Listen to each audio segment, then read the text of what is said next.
Hi guys, it's Mrs. Grimes. Our book for today is Cowboy, Ned, and Andy.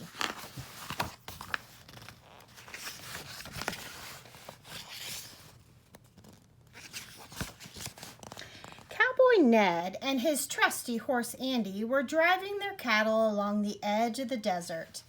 They rose before dawn and woke the cows. The day grew hot. They moved in a long train over the dusty earth. At noon, they drank from the cool river. When night came, they were one day farther from home. Cowboy Ned wrapped his poncho tight in the evening cool. Andy munched his oats. Ned stared at the faraway hills and sighed. Tomorrow's my birthday, Andy. I'll be a year older, and no one is around to celebrate. I miss my sister, Nedna, my brother, Nedrick, and my mother. We just call her Ma. Well, I'm glad you're here, Andy. Good night.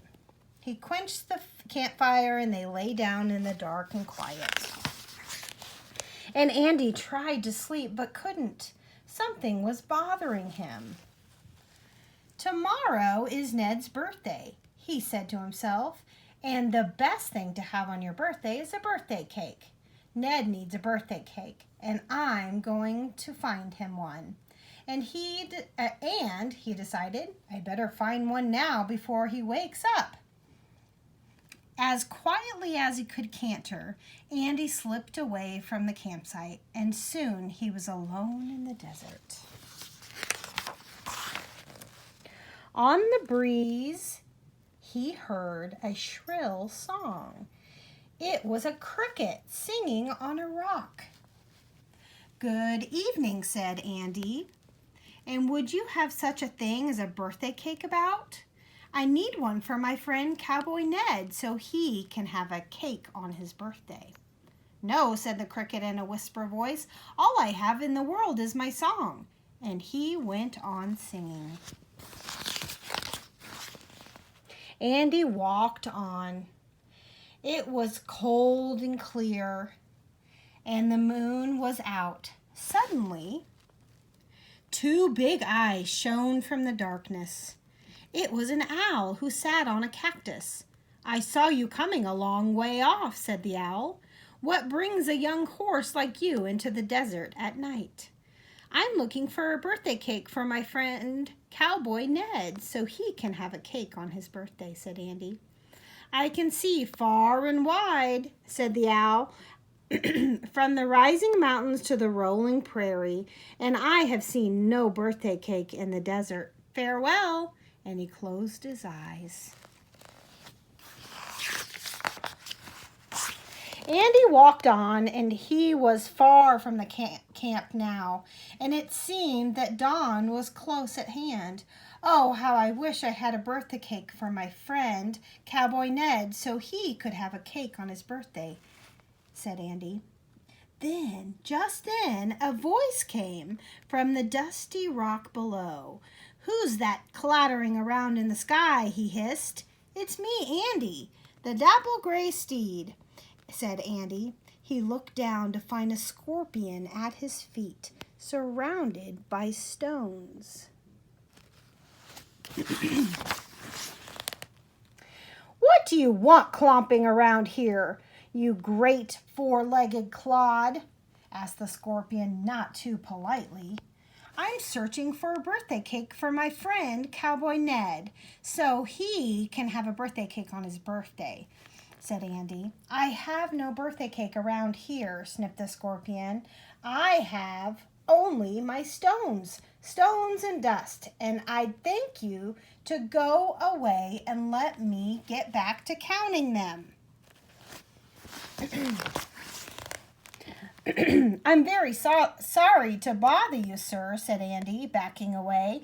It's just that it's nearly dawn, and I'd hoped, well, if it will help you to leave any faster, interrupted the scorpion, you might go ask the old cowboy who lives on the hill. And I nested in his boot once on a cold night. Scurry past the big boulder where the moon sets and you'll find him. He scuttled away under a stone.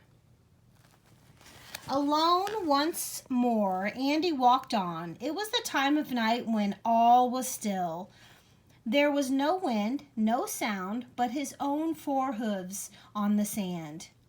A little while before dawn, Andy found a horse. Just outside was a man, as old as the hills, playing the banjo. "Good evening, sir," said Andy, "or morning, as it may be," he added a bit nervously. After a long pause, the old man spoke. His voice was soft like hooves on sand, the owl's wings, and the movement of dust. "What is it that you want, my friend?" he asked. "I'm searching for a cake for my friend Cowboy Ned, so he can have a cake on his birthday," said Andy. "I have no cake," said the old cowboy. "Out here there would be no one to share it with." Andy sat down in the dust. "All I wanted was to give my friend Cowboy Ned a birthday cake so he could have a happy birthday," he said, "but now it's too late." Is a cake the only thing that would make Ned happy?" asked the cowboy. Andy thought. He thought of a little house out in the desert, and stacks of rocks, and wind, and the campsite far away. "No," he said, "a cake is very nice to have, but the best thing to have on your birthday is a friend to share it with.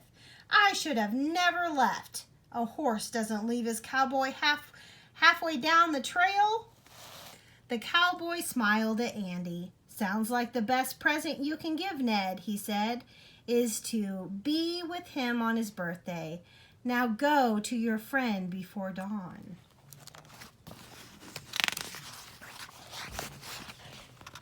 Andy hurried back, past Scorpion Stone and the owl on the cactus and the cricket, who had fallen asleep and was still singing himself a lullaby. And as he went, he watched the sky until he saw the edge of it grow pink. Then, still gazing upwards, he began to gallop east, racing the dawn to be with Cowboy Ned on his birthday.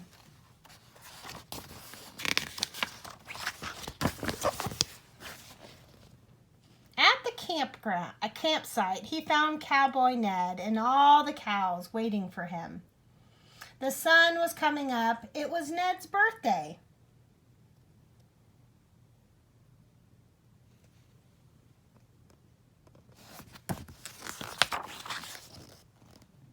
Cowboy Ned hugged Andy, and Andy wished him a happy birthday.